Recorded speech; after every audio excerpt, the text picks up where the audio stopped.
When the Warhammer Classics announcement first popped up, it took me completely by surprise, seemingly as Games Workshop and Sneg had intended. Bringing older Warhammer titles back from obscurity was an awesome idea, and this slate featured a bunch of games I had never even heard of, and was already dreaming of trying out for the very first time. But what really caught my eye was a game I hadn't thought about in years, which transported me back to the days of my childhood and was the title that set the stage for my instant adoration of Total War Warhammer when it finally rolled around. Warhammer Mark of Chaos. Originally released in 2006, man, how has it been that long? Mark of Chaos came around just a couple years after Rome Total War and the same year Medieval 2 released. And as someone who was already unashamedly addicted to Total War, experiencing a small glimpse of how it might play out when combined with the Warhammer Fantasy setting absolutely blew my mind. Thanks to those two obsessions, even all those years ago, I absolutely adored this game as a kid, and seeing it available once again sent me into a giddy frenzy and knocked my bank account down a notch in the process. As I worked to overcome my shock and jubilation at the announcement, I realized that this returning edition of the game included its Battle March DLC, which although I knew had existed, didn't ring any bells for me. After digging through boxes of old video game cases I still keep in my office, much to my wife's chagrin, I uncovered my original Mark of Chaos copy and confirmed my suspicions that I had only owned the base game back in the day. So getting to play its DLC would be an entirely new experience, and something else to look forward to beyond just nostalgia and reliving my childhood. Beyond all that, as an adult with the mental capacity to look at things in a more critical light, I was also curious to see how Mark of Chaos held up compared to the actual Total War Warhammer we have now. Creative Assembly's first foray into Warhammer released all the way back in 2016 and has had 10 years to grow and evolve since then, which in many ways it has, and in some others, siege battles, it remains remarkably stagnant and strikingly similar to the experience Mark of Chaos provided 20 years ago.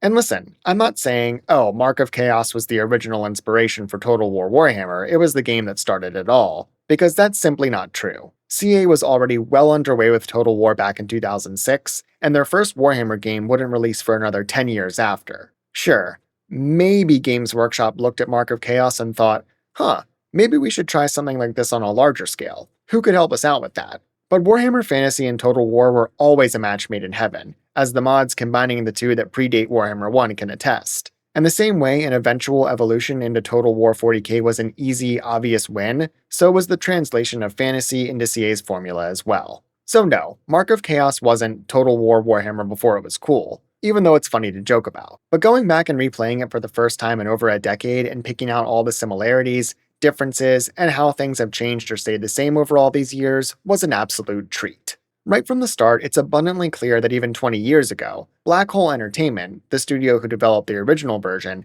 absolutely nailed the look, sound, and all-around vibes of the Warhammer Fantasy universe. Seeing those old-school Games Workshop and Warhammer logos was so cool, and the game's intro cutscene is still, to this day, one of the coolest Warhammer cinematics ever. And like the OG Dawn of War intro, one that I can kick back and watch on repeat over and over again. Having been released in 2006, its graphics are obviously dated at this point. Some aspects like models, unit and item cards, and some visual effects actually hold up pretty well. Your troops often look pretty decent, nothing compared to the fidelity in Warhammer 3, but not terrible by any means either. And war gear icons evoke the same charm and enjoyable style of abilities from something like classic WoW. Units are distinct and easily identifiable thanks to their design, and in-universe distinctions like storm vermin being heavily armored and equipped with polearms, while more disposable chaff are sent out with nothing more than a bit of cloth covering and a rusty blade, are portrayed perfectly. This translates to pretty much all of each faction's small but decently varied roster, and the design of more elite warriors is particularly commendable.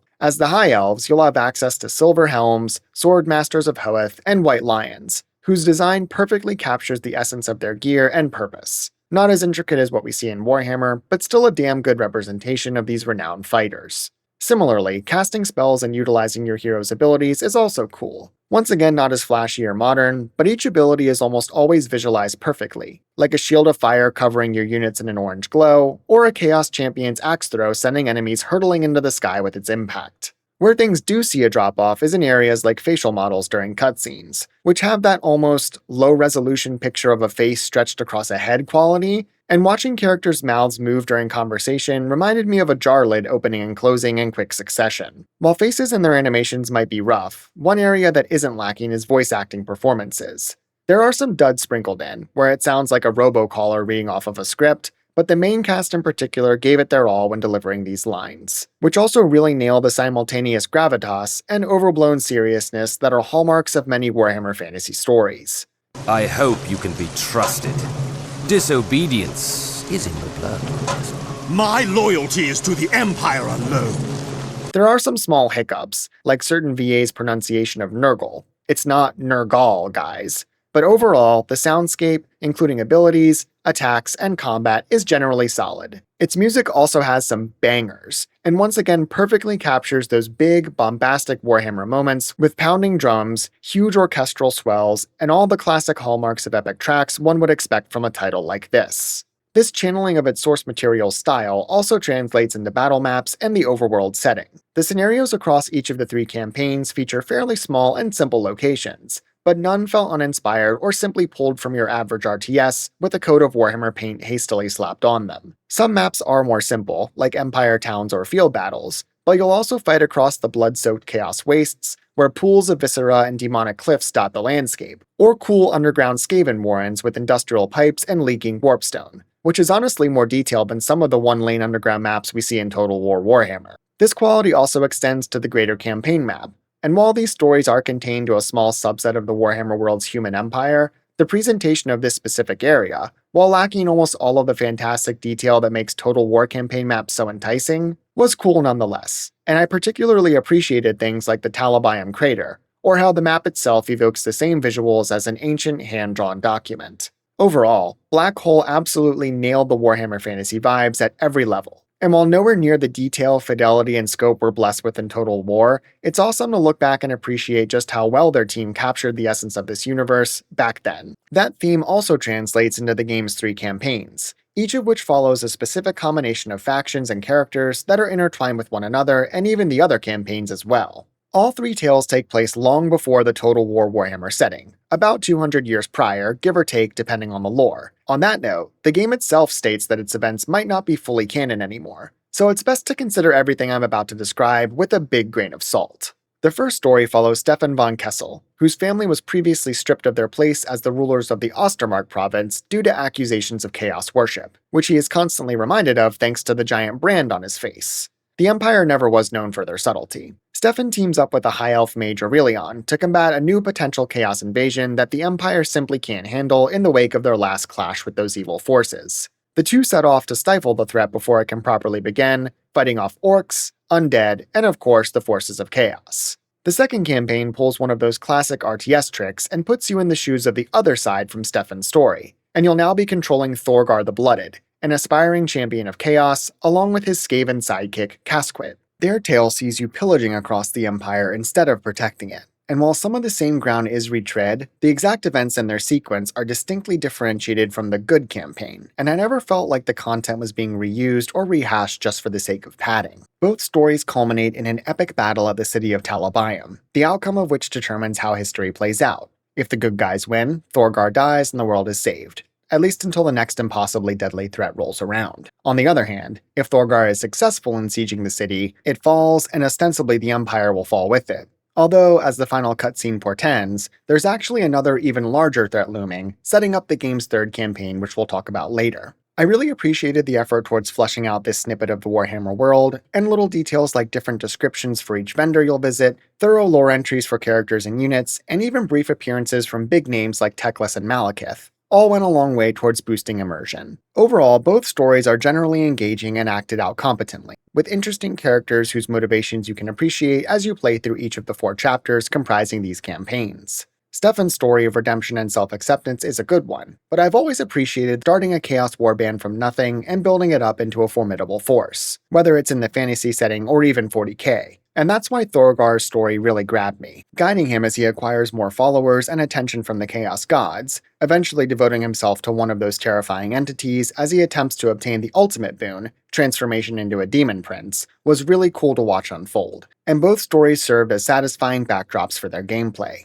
Gameplay in Mark of Chaos is split across several different systems, each of which is similar to something we see in Total War today, but often reduced in size and scope. There is an overworld campaign map where you move your armies, real-time battles with controlling units in combat, along with other mechanics like army management while encamped, 1-versus-1 character duels, and leveling up your heroes and equipping them with war gear. As I mentioned earlier, the campaign map is limited to only a small subsection of the Empire. You only control 1 or 2 armies at a time, and they are restricted to mostly fixed paths which can only be deviated from in specific cases. Although there are cool touches like watching chaos corruption spread as you rampage. You start with 1 controllable character, but each campaign actually features a dual pairing, and you eventually split your time between both heroes and their armies, completing a few missions with one before switching to the other, then back again as the story dictates.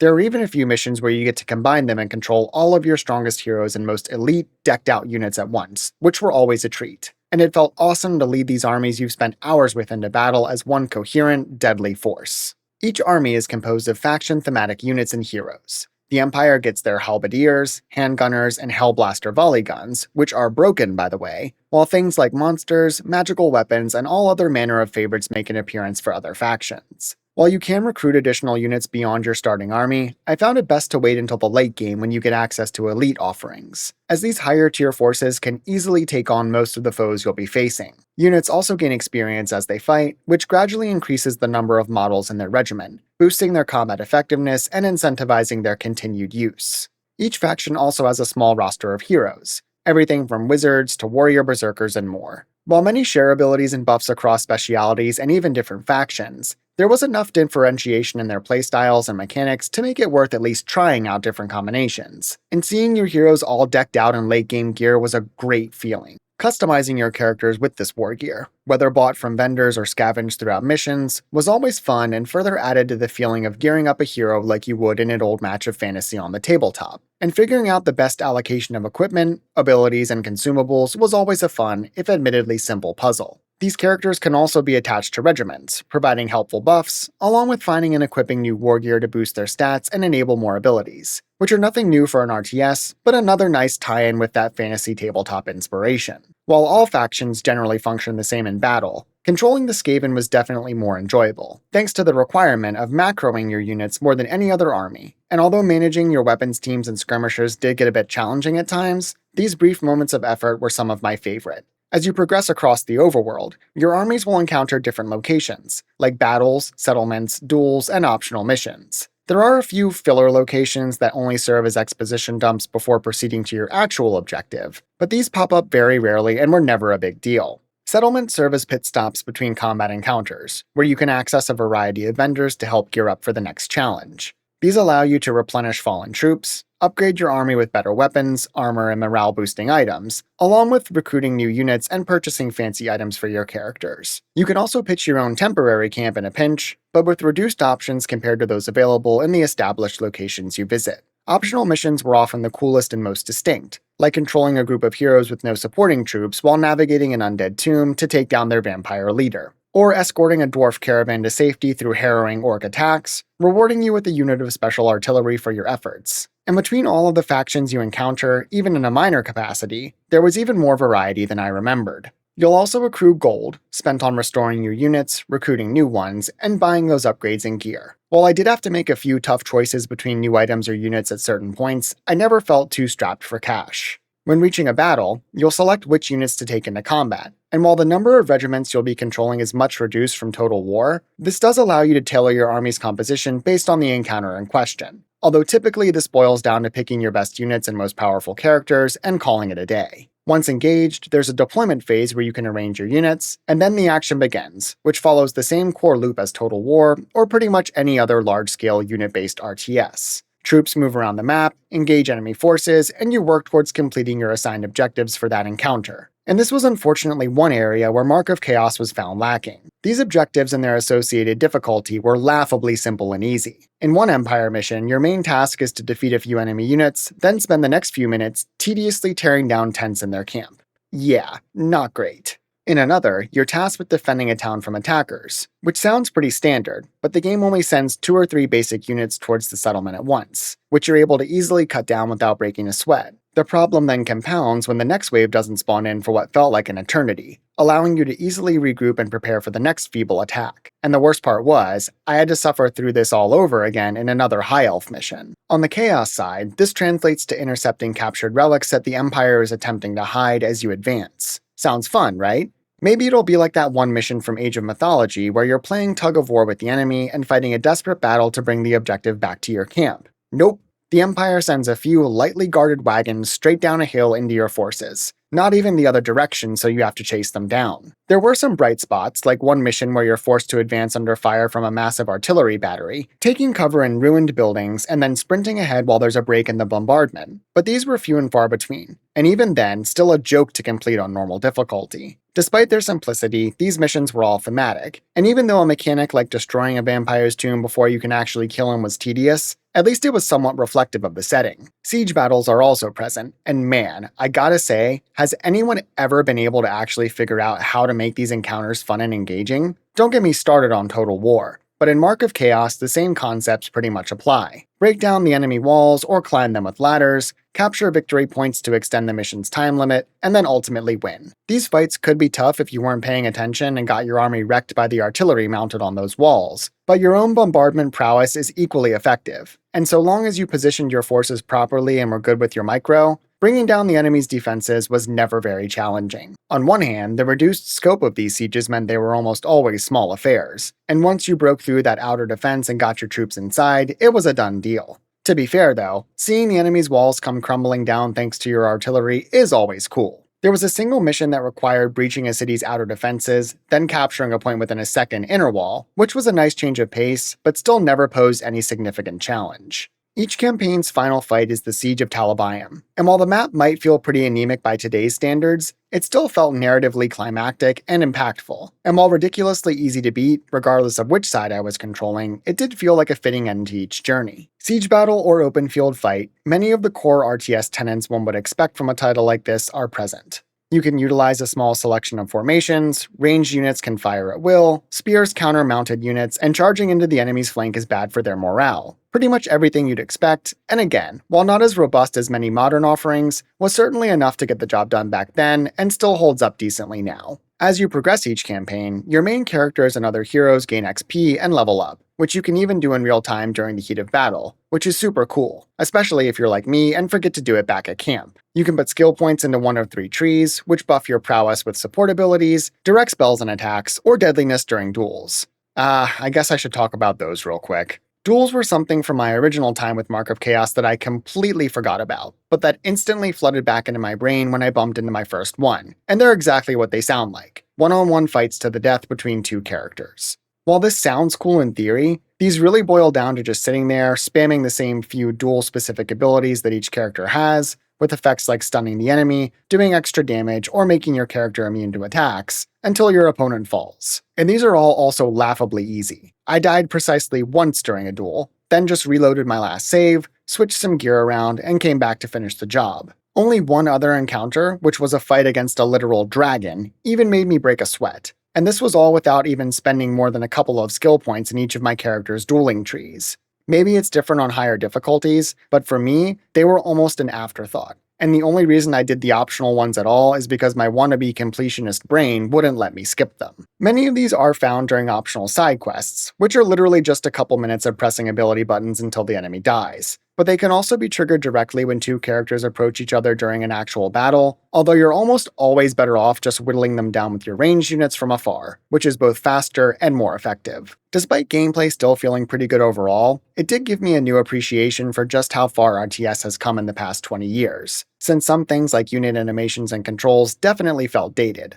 The control scheme is super detailed with tons of keybinds, all of which you can change, which I highly recommend. Imagine moving the camera with your arrow keys in 2026. And while plenty of things are shared with Total War, modern differentiations like unit banners showing what type of unit they are, ranged, melee, cavalry, or monsters, instead of just what faction they belong to, more detailed formations, and units handling commands better. Well, sometimes for that last one, are all subtle things that go a long way towards refining the overall experience. I was curious whether ranged units would cause friendly fire while shooting from behind my front line, and I never saw this happen, although hitting your own troops with artillery still does do damage. While not shooting into your own troops' asses with your bows or rifles might make things a little easier, it does lack that strategy and realistic quality Total War forces you to contend with. I was also surprised when, after being attacked by flying units, I realized my melee troops were unable to engage them, and the only option was shooting them down with my archers that were already being swarmed. Another outdated design that I'm glad we've moved beyond. Other things, like being able to zoom the camera out further or control a larger number of units at once, were likely due to the technical limitations of that time, but are still more reasons for a better appreciation of the scale, flexibility, and spectacle we enjoy today. Overall, mission design was Mark of Chaos's biggest downfall, but the actual act of commanding your troops, fighting the enemy and deploying abilities, was still fun and robust enough to keep things engaging all the way through. And ordering a volley of missile fire or charge into an enemy's flank never stopped feeling fun. When it comes to old games being brought forward into the modern era, you never quite know what to expect in terms of performance. But thankfully, Mark of Chaos ran like a dream, and I never noticed any stutters, frame drops, or other issues. There's a surprisingly robust settings menu with plenty of options to tweak, including keybinds, and like I mentioned earlier, you'll probably want to switch some of those archaic selections to be more in line with most modern sensibilities. When it comes to bugs, things are a little more shaky, but nowhere near bad enough to deter anyone from picking up the game. Unit AI can get a little wonky at times, like range units suddenly deciding to run towards the enemy instead of standing still and firing, but generally holds up well. Then there are weird decisions like save slots displaying in chronological order in the main menu but not the in-game menu, which makes finding your last file a little harder than needed if you save a bunch like me. There was another glitch where one unit I selected in the pre-battle panel actually spawned in as an entirely different entity, although in this case it just so happened to provide me with an extra artillery piece during a siege, which came in handy. Small graphical issues like weird visuals with map corruption or unit banners suddenly displaying an entirely different faction's colors occasionally popped up, but these were fairly rare and never impacted gameplay noticeably. The two most egregious issues were with audio glitches and character pathfinding, the first of which did actually force me to restart my game on a couple of occasions. This audio bug started with character lines distorting during battle. They would fizzle into static for a second then return, but this progressed into becoming completely distorted, and eventually the audio just cut out entirely. The only way I could fix this was by restarting, and could only replicate it in one or two specific missions. So while the entire game wasn't compromised, it was still incredibly annoying, and any bug that forces a full restart is worth calling out. The second, and thankfully less impactful issue, was pathfinding for heroes, which seemed to break down during combat, especially when clumped together. Thankfully, this didn't happen often, since I kept my heroes attached to units for most of the game. But in specific missions where you're forced to control heroes alone, this did come up consistently. Although, it was more funny than anything, and I got quite a kick out of watching my characters struggle to find their way around each other while striking a target or reaching their objective. I'm not sure if these are carryovers from the original release, something breaking down in the modern version, or a combination of the two. And while certainly annoying at times and something to be aware of, their impact alone shouldn't dissuade most people from picking it up, if you can stomach a few issues.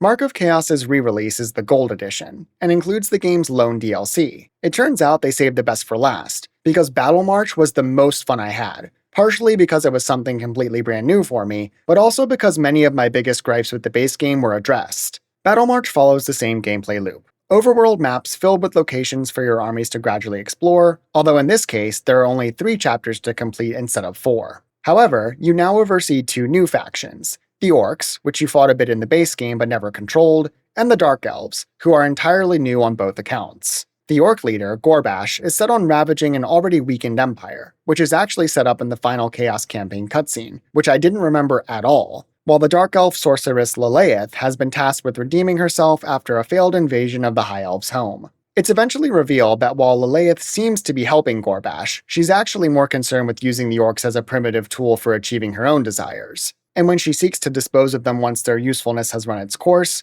Gorbash doesn't take too kindly to this, which sets the stage for a final confrontation that, in a departure from the base game, sees you take control of one faction and fight against the other to determine who ultimately comes out on top. A little twist I kinda saw coming, but was still enjoyable. 2 of the biggest issues Battle March solved were the level of difficulty and mission design. While I was rolling in dough during the base game and overcoming pretty much every mission without breaking a sweat, in the DLC I was constantly strapped for cash, and even failed a couple missions several times before finally beating them. This wasn't a downside, however, and made my choices with unit replenishment and upgrades feel much more meaningful. Sometimes I couldn't even afford to restore my army to full fighting strength, while the battles themselves felt tense and my victories earned. This change also made using replenishment points scattered across some maps and restoration consumables, both of which were present but almost unnecessary in the base game, a requirement, as they not only reinforce your strength for the mission at hand, but save you from spending all of your money on restoring your force after a hard-fought victory. The very first mission, controlling Gorbash and some orcs to fight through an onslaught of dwarfs, was more challenging than almost anything I faced in the base game, and I barely made it out alive on my first attempt. There are still some basic objectives sprinkled in, but a ton of unique and creative scenarios that were all awesome to play through. These included a timed defense mission where you could take control of neutral towers to help your orcs against waves of chaos enemies. And this was one mission I actually failed after losing track of Gorbash and he died, which is a no-no in all missions, regardless of faction, base game, or DLC. So I had to go back and play another 30 minutes to finally get past it. Another is a similar take on the bombardment mission from the base game, but instead of just avoiding enemy fire on your way to the objective, you have to fight off waves of attacking enemies while pinned down by artillery. And if your units leave cover for any extended period of time, they will get absolutely shredded. Awesome design that made for a really tense encounter. Another scenario tasks you with controlling a few Dark Elf assassins as they sneak through an Empire city, avoiding notice and unlocking gates for an AI orc army so they can progress through the urban sprawl. The addition of stealth mechanics and the change of pace were both extremely welcome and an awesome switch up from typical combat. My real favorite was a Dark Elf mission where Lilith needs to break through some Empire defenses, but doesn't have any siege weapons, so she resorts to mind-controlling Chaos Giants and using them as, well, giant living siege weapons to batter down those pesky walls. The DLC was a huge step up in terms of design, and this extended to the factions as well, both of which were fresh and fun to control, with the Dark Elves in particular becoming my favorites. Their crossbows turned my enemies into pincushions, and their heroes and giant lizard riders were also incredibly fun, featuring some of the coolest visuals in the entire game. Voice acting remained excellent, and orc dialogue always cracks me up, whether in fantasy or 40k. And the writing, while it did dip in quality at times, also remained largely excellent. Some cool side missions were also included, although one of these was a rare instance where I encountered a bug that prevented me from accessing an optional objective, and while annoying, at least did not prevent me from progressing entirely. Duels are back as well, although thankfully in a more limited capacity, and remained woefully simple and easy to complete, although you do get to face off against a returning character during a fight at the top of a majestic high elf tower, so the cool visuals helped to make up for that dullness, at least a little. There were also some instances of weird line-of-sight interactions with ranged units,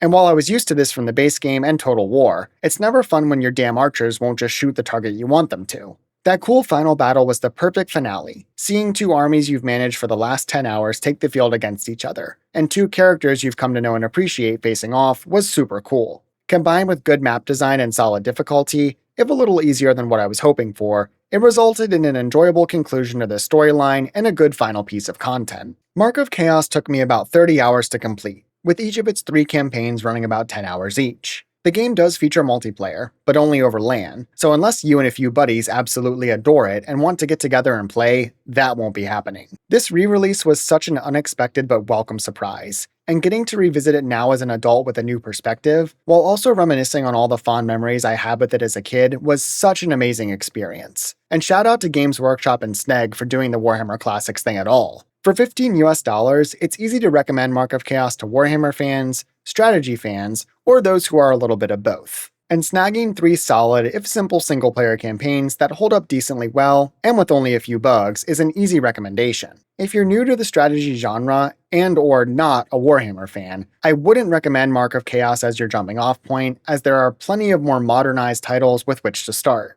But if you're someone like me who experienced this awesome title back in the day, or a fan of the above who's looking for a solid experience to sink your teeth into, Warhammer Mark of Chaos is an excellent option, and I'd love to see more people jump in and give it the love and appreciation it deserves. And if you're also a Total War Warhammer fan like me, you'll probably gain some newfound appreciation for all of the advances, features, and improvements CA has made over the years.